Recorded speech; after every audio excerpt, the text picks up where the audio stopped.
Good morning student. आज हम अध्ययन करेंगे लेसन नंबर 1 के अंतर्गत अगला टॉपिक है जनपद के बारे में। कल हमने अध्ययन किया था महाजनपद काल के बारे में, तो 16 प्रमुख महाजनपदों के बारे में हमने अध्ययन किया था। आज हम अध्ययन करेंगे राजस्थान के 4 प्रमुख जनपदों के बारे में, जिनके नाम है जांगल, मत्स्य, सुरसेन और सीवी। तो राजस्थान के 4 प्रमुख जनपद थे जांगल, मत्स्य, सुरसेन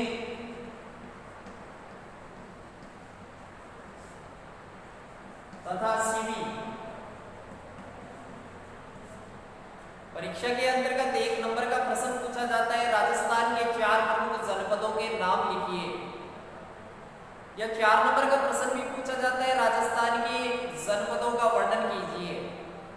तो बुक के पेज नंबर 2 पर इनके बारे में विस्तार से दिया गया है, उसका आप अध्ययन करेंगे तो वहां पर पाएंगे कि महाभारत काल में बीकानेर और जोधपुर जिले का भूभाग जांगल प्रदेश के नाम से जाना जाता था, और जांगल देश का राजा इस प्रदेश का स्वामी होने के कारण स्वयं को जांगलदार बादशाह कहता था। जांगल प्रदेश की राजधानी थी अहिच्छत्रपुर, जिसे वर्तमान समय में नागौर कहते हैं। इसी प्रकार से मत्स्य, तो मत्स्य क्षेत्र महाभारत काल के समय में ही हमारे वर्तमान समय का अलवर और जयपुर जिले का भूभाग मत्स्य जनपद के अंतर्गत आता था। मत्स्य जनपद की राजधानी थी विराटनगर, जिसे वर्तमान समय में बैराट कहते हैं, और यह जयपुर के आसपास का ही एक क्षेत्र है। इसी प्रकार से सुरसेन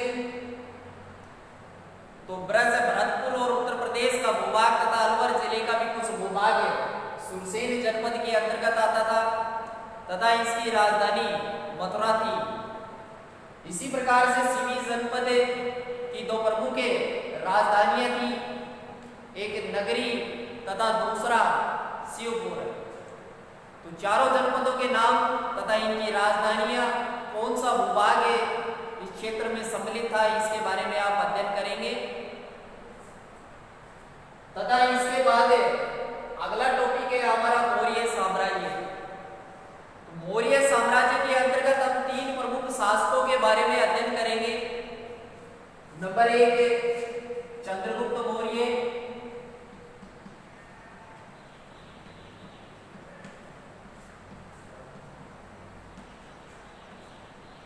इसके बाद चंद्रगुप्त मौर्य के पुत्र बिंदुसार के बारे में,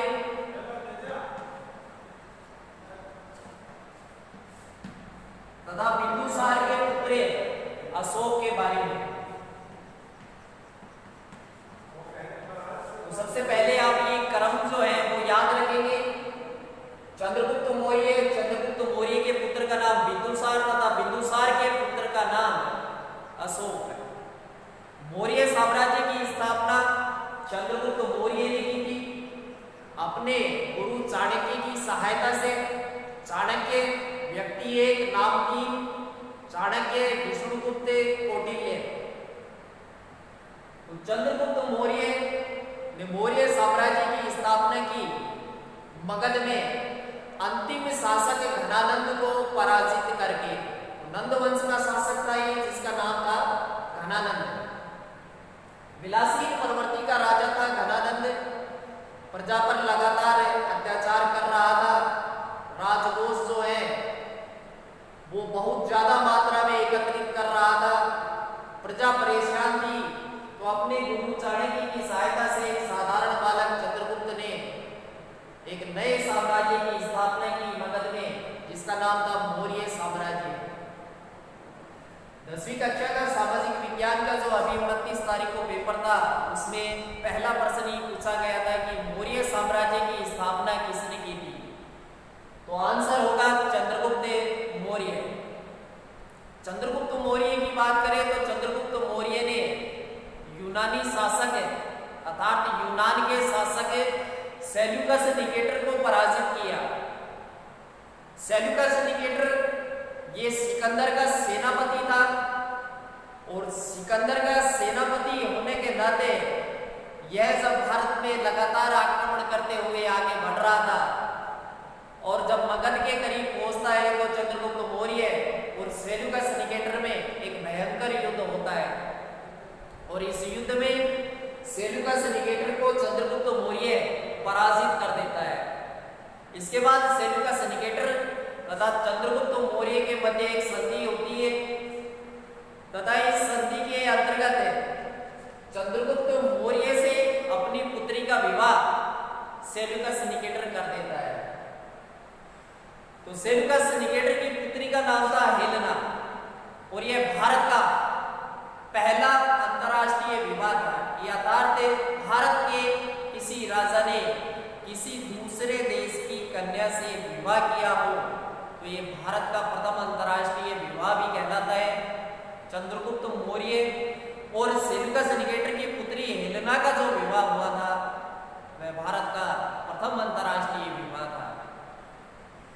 चंद्रगुप्त मौर्य ने बहुत से प्रदेश जीते, काबुल, कांधार, बलूचिस्तान, बहुत से प्रदेश जीते, अपने साम्राज्य का विस्तार किया।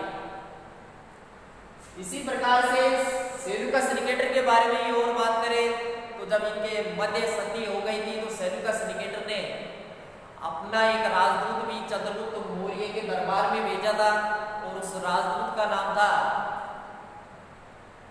मेगास्थनीज।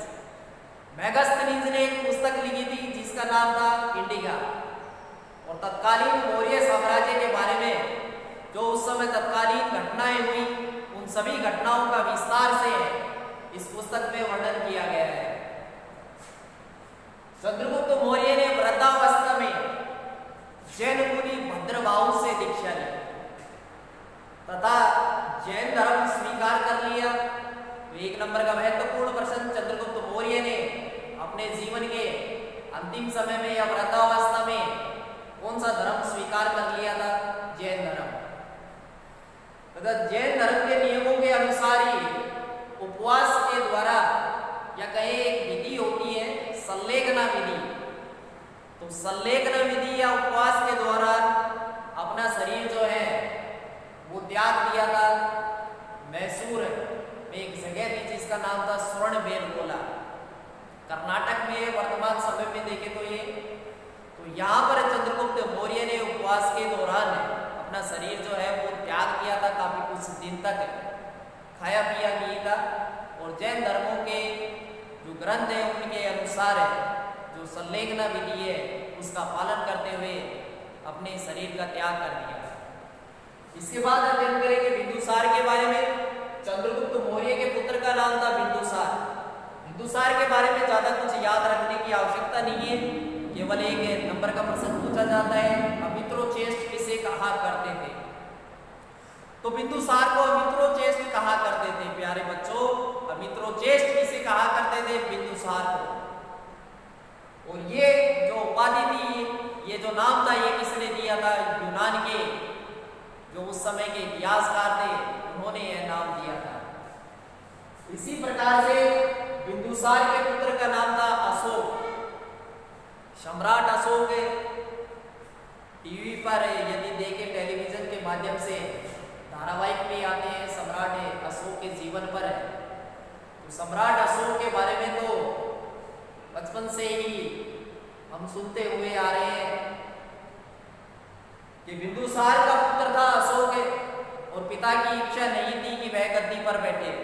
तो अपने पिता की इच्छा के विरुद्ध अशोक गद्दी पर बैठ जाता है क्योंकि पिता नहीं चाहता था कि उसका पुत्र अशोक जो है वो गद्दी पर बैठे। अशोक की बात करें तो सम्राट अशोक ने अपनी प्रजा को अभिलेखों के माध्यम से संबोधित किया।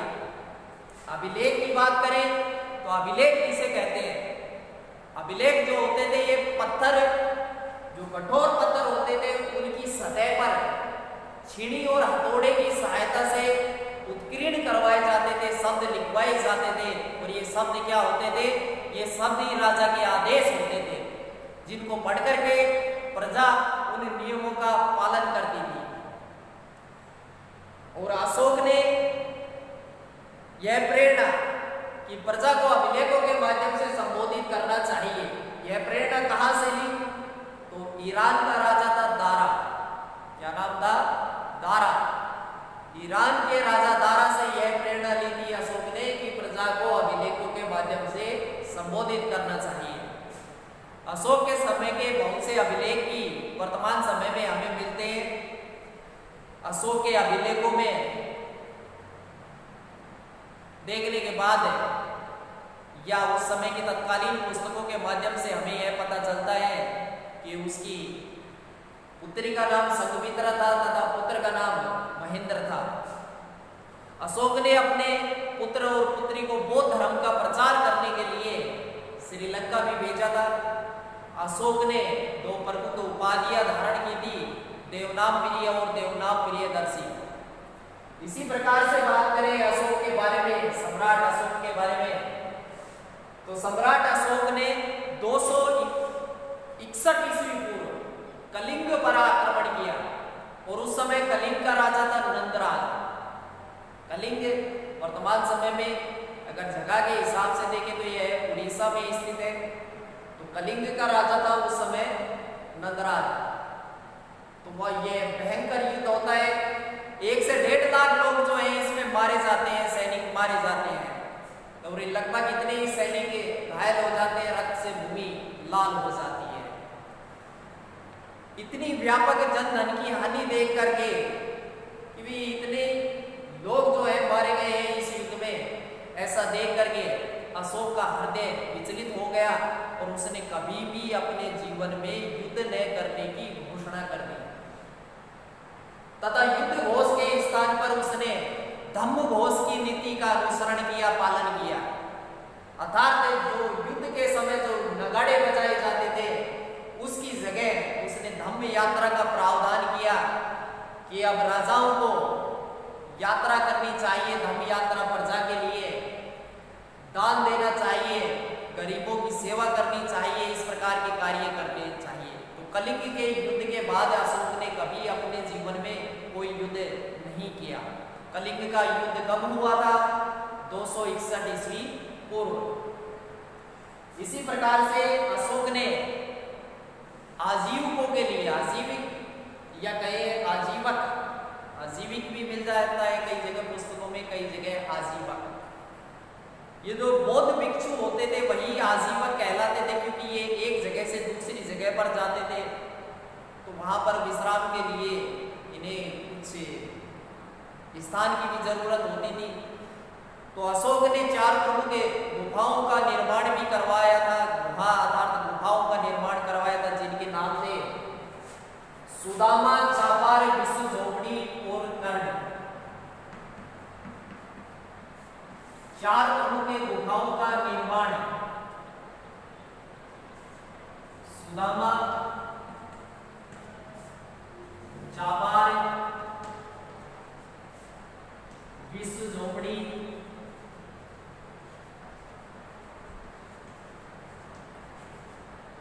और चौथा कर्ण।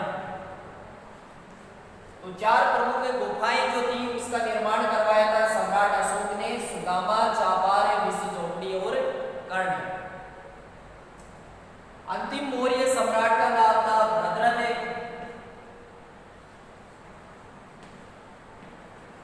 और भद्रथ की हत्या करनी थी इसी के एक मंत्री जिसका नाम था पुष्यमित्र। अंतिम मौर्य सम्राट भद्रथ की हत्या करनी थी इसी के एक मंत्री पुष्यमित्र शुंग ने।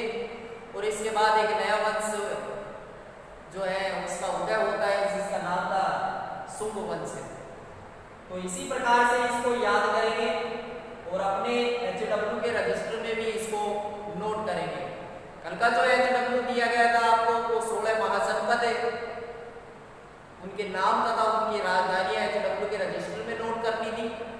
और आज आपको केवल इतना नोट करना है और जितना भी आपको पढ़ाया गया है शांतिपूर्वक उसका अध्ययन करेंगे घर पे। धन्यवाद।